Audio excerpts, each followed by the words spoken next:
Okay, let's have our whip step up to the plate. Well, thank you, Congresswoman. We are an inclusive caucus here. We all owe a debt of gratitude to Congresswoman Susan Wild, who is leading the charge to defend every American's right to start a family through fertility treatment, through IVF.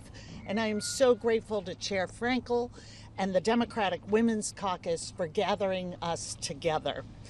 Thank you, my colleagues, for standing up to the GOP's cruel assault on reproductive health and for answering their extremism with a bill that prioritizes freedom and family.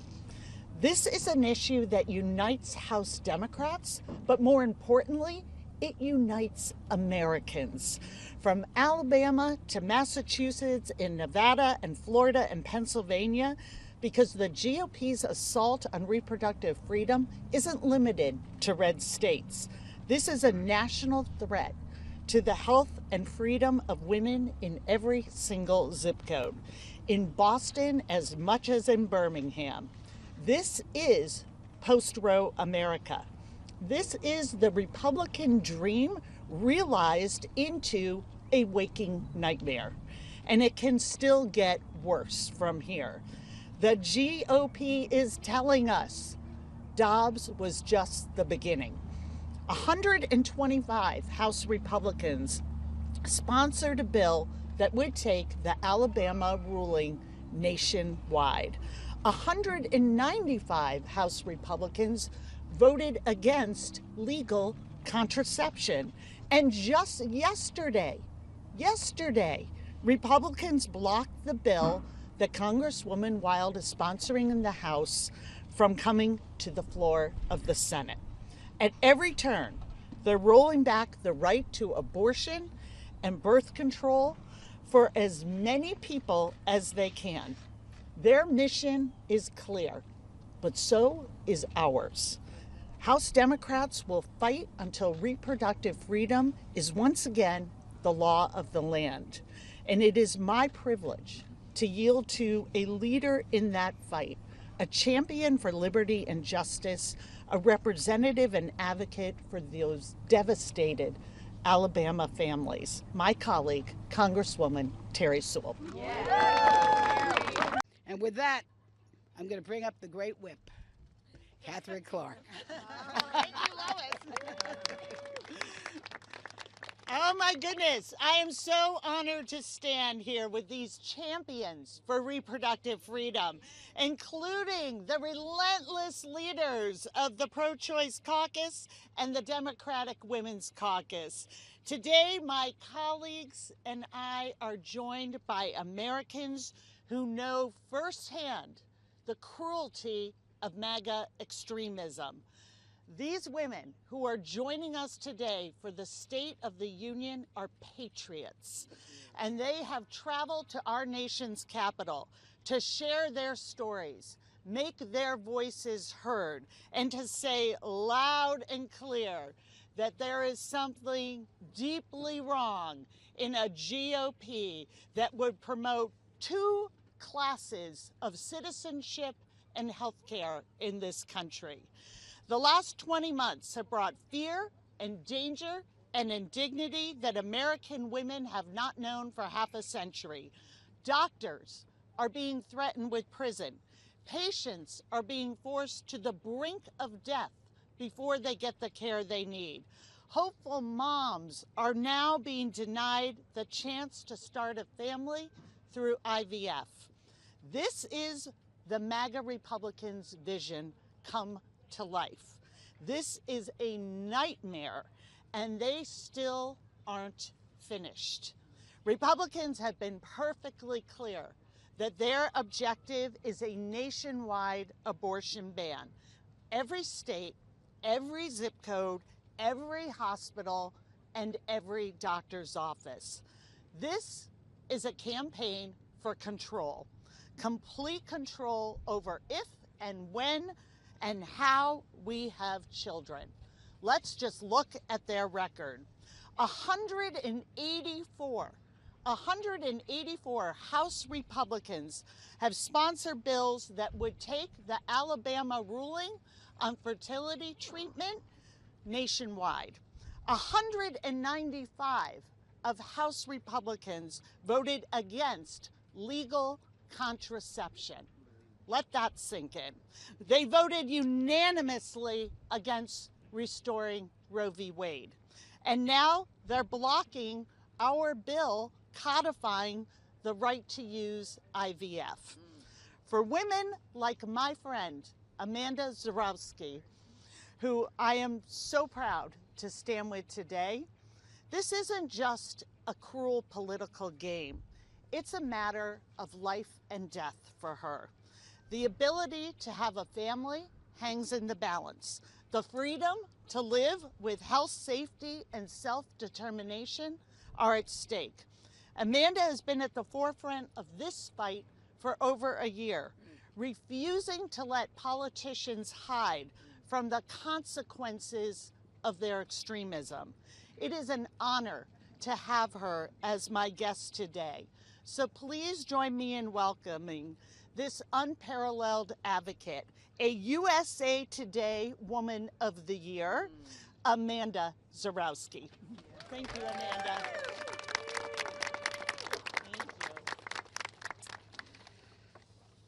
Thank you so much, Whip Clark, for that kind introduction and for having me here today.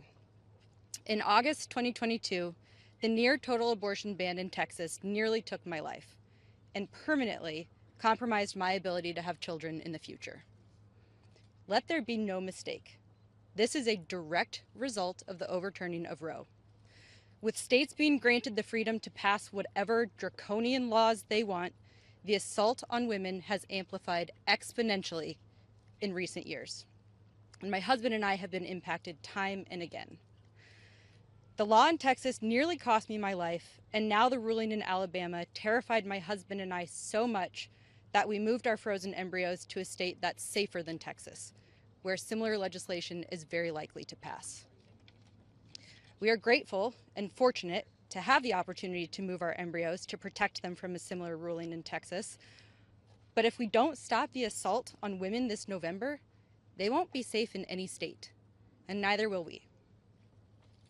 I'm so grateful to Whip Clark for inviting me here today and for all of her tireless work in protecting our bodily autonomy and reproductive rights.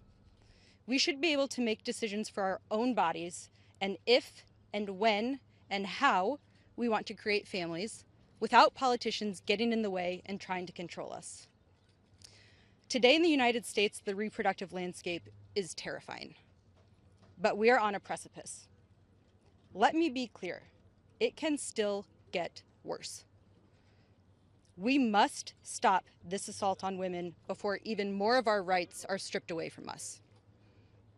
Thank you for being here today, and thank you again, Whip Clark, for leading the charge. I'm so grateful for your voice and for your fight.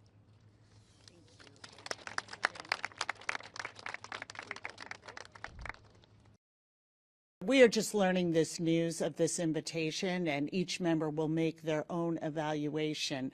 But my message to Speaker Johnson would be, we want to talk about national security. We have an aid package to Israel. We have critical humanitarian aid that is needed for innocent civilians in Gaza.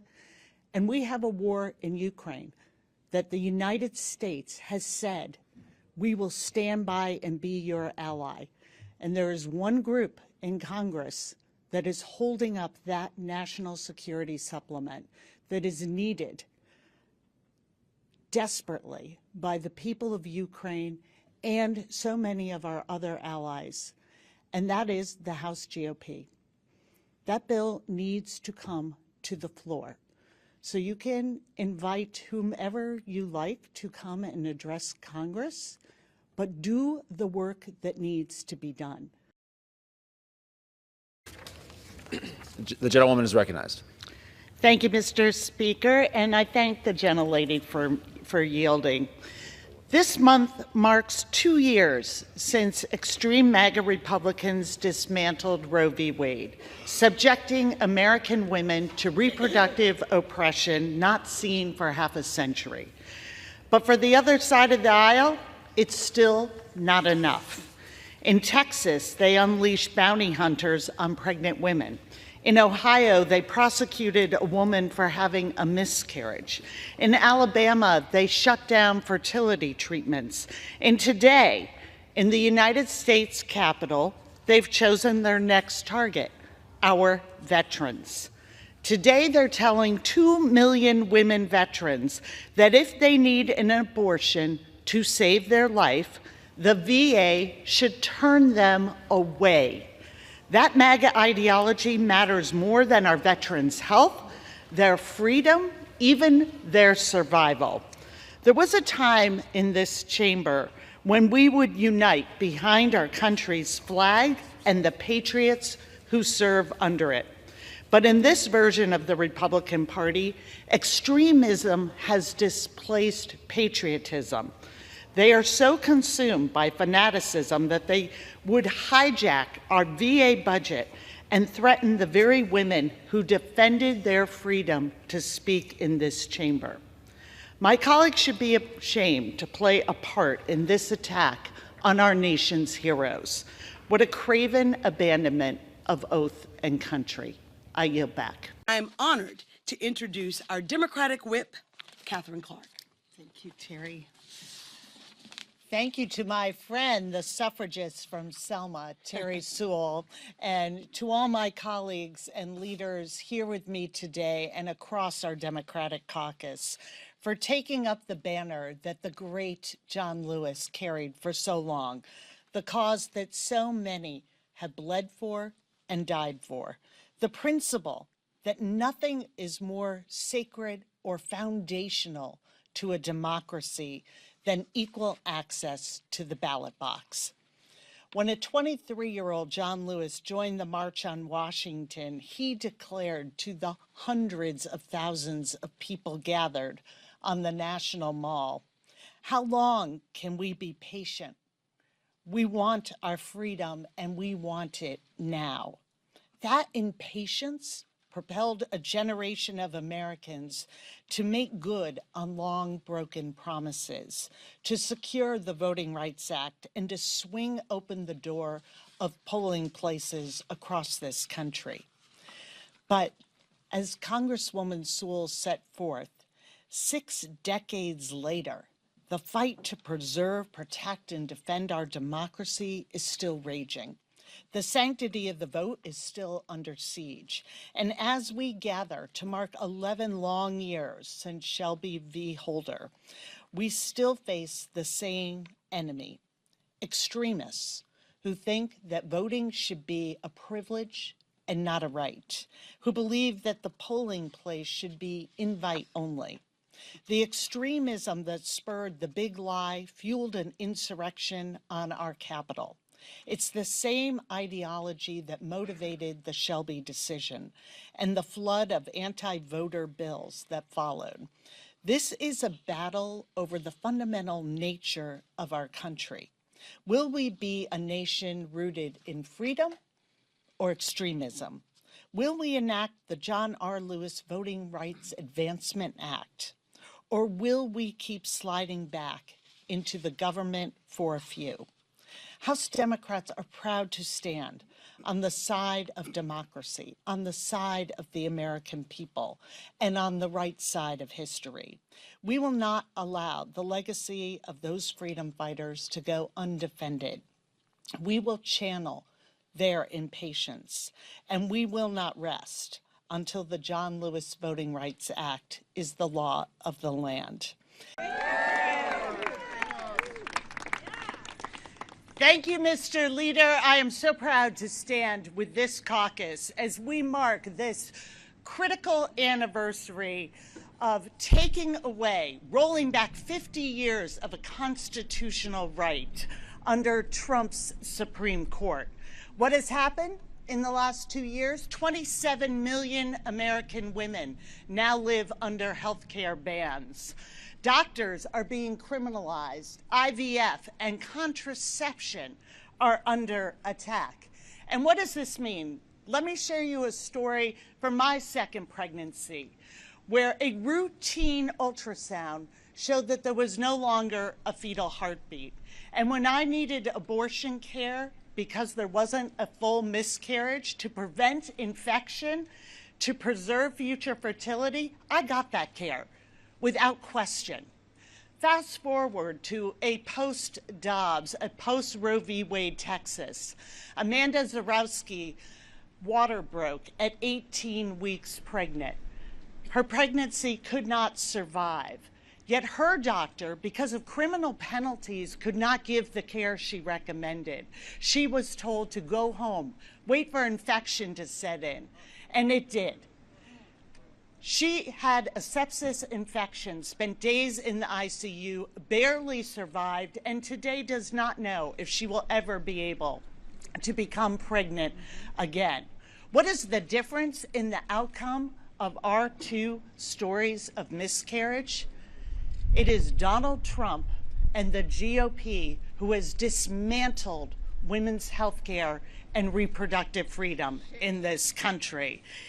We are at a crossroads. We are going to choose freedom or we are going to choose extremism. And every single time this has come before Americans for a vote, they have chosen freedom. That is in Kansas, Michigan, Ohio, Tennessee, Kentucky. Every single time, Americans stand with freedom. And this caucus and this president stand with them. And I am so pleased to introduce a champion for reproductive freedom, a champion for returning these critical decisions to American women and American families where they belong, co-chair of our pro-choice caucus, Barbara Lee. I am a proud mom of 3, and when my kids were young, I sat down with my husband to go over our bills. We realized that my entire income went to paying for childcare. We asked ourselves, how on earth will we make this work? So many parents will tell you a similar story. They'll tell you that preschool can cost as much as rent, or that they drive over an hour just to find childcare. They'll tell you that the workers who watch their children have it even worse. When parents have to choose between their kids and their jobs, businesses are hurt too. We shut out talent. We lose the prosperity parents could create. Childcare makes our economy run. And yet, Donald Trump's Project 2025 will eliminate Head Start, close classrooms, raise the cost of care. And J.D. Vance says affordable child care is class war against normal people. You know what normal people want? A president who understands this shouldn't be so damn hard. That's Kamala Harris. She's seen this firsthand. You've all heard Kamala talk about her mother. She was both a brilliant scientist and a devoted mom. She had to fight to make it all work, to raise her daughters, to pay the bills, to keep the career she loved. Kamala and Tim know that when everyone can find and afford childcare, our kids and our communities will thrive. Our middle class will grow. So let's put childcare at the top of the agenda. Let's build a future worthy of our children. Let's elect Kamala Harris and Tim Walz. The chair now recognizes the gentlewoman from Massachusetts, Ms. Clark.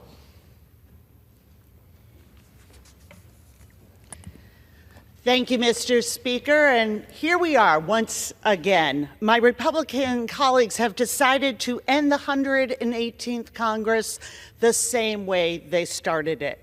Not with a serious budget, but with partisan chaos. Let's look at the last 2 years. First, the GOP manufactured a debt ceiling crisis and took our economy hostage. Despite that, we came together as Democrats and negotiated in good faith. We struck a bipartisan deal and we signed it into law. But the Republicans tore it up. They have ignored it ever since. They have driven us to the edge of a government shutdown 4 times, all to take the money out of pockets of hardworking families and stuff the pockets of billionaires. It's the same plan every single time. Manufacture a crisis, then make working people pay the price. Cut their health care, delay their retirement, lay off the teachers. Well, this week, they've decided to run this same play for a 5th time. They've brought another extreme partisan bill to the floor. Speaker Johnson said yesterday, it's the right thing to do. The right thing to do?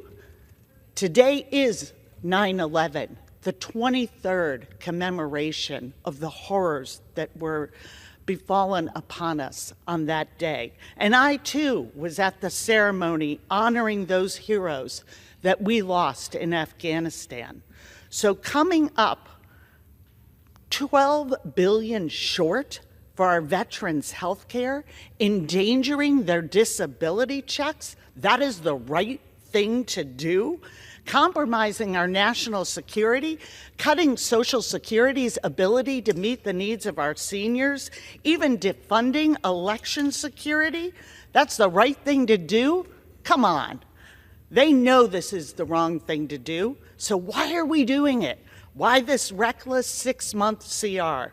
One reason: Donald Trump's Project 2025. The GOP wants to delay this fight past the election into next year, all in the hopes that they have a better chance at enacting Trump's extreme agenda. What is that agenda? Ending Social Security and Medicare as we know them, auctioning off the VA for-profit corporations, cutting our school budgets in half, eliminating the Department of Education, eliminating Head Start, raising the cost of childcare, imposing a national sales tax, rationing health care for working families, and enacting a nationwide abortion ban. The Republicans have shown us their plans for a second Trump term. They have told us it will be even worse than his first. We should believe them. The American people reject this extremism, and so should the GOP.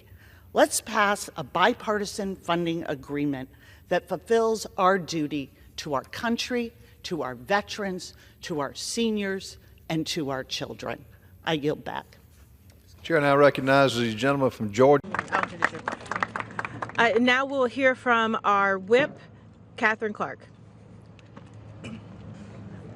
Thank you so much for my colleagues, Congresswoman Sykes and Congresswoman Sherrill, for leading the charge today, and 2 indispensable leaders of our caucus on this critical topic. I also want to thank Barbara Lee and the Pro-Choice Caucus and my colleagues who are here for their diligent leadership. And thank you to the extraordinary advocates who have joined us for lending your voices, sharing your stories, and devoting your energy to defending the lives of women and girls across this country. There's only one reason that we have to be here today, and that is Donald Trump and the extremists in the House and in Congress who have pledged their loyalty to him and forgotten about the health and well-being of women in the country. They are the reason that Roe was overturned. They're the reason women are being denied basic health care in more than 20 states. They're the reason Idaho sued to overturn the federal right to emergency abortion care. We're here because MAGA extremism has put women's lives at risk across America. We're here because emergency health care is a legal right and a moral obligation. This is a straightforward resolution. For Democrats, it's common sense. It's about freedom. We believe in the freedom to control your own body. We believe in the freedom to get the health care you need to stay alive. We believe in keeping the courtroom out of the emergency room. House Democrats are standing up for the rights, health, and survival of women and girls. The country is watching. When the MAGA majority once again fails to stand on the side of freedom, make no mistake, the American people will remember.